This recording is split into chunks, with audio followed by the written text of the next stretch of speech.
As Germany's premier heavy freight hauler, the BR44 became one of only a handful of steam locomotives prioritized for wartime production.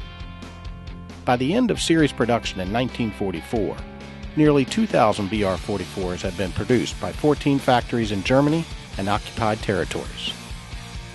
After World War II, the big locomotives acquired the nickname jumbos as strong, untiring, and good-natured beasts of burden. During the German economic miracle, the jumbos were significant contributors to the recovery and the success of German industry.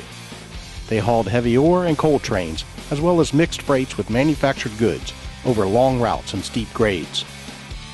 BR44 engines remained in regular service until the end of steam in Germany, 1977 in the West and 1981 in the East.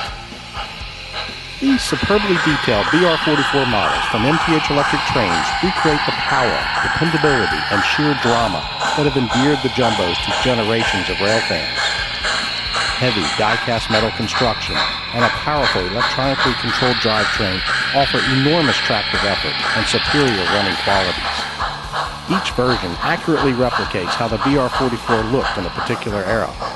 And thanks to Protosound 3.0, we can see, hear, and feel the dynamics of these massive engines, with smooth operation from crawl to full throttle, synchronized puff and smoke, conventional or command operation with DCC or MTH's digital command system, and distinctive three-cylinder exhaust notes and other sounds recorded from an actual BR44. The MTH Jumbos bring back the steam era as a thrilling experience for our senses and the gorgeous size of O-gauge.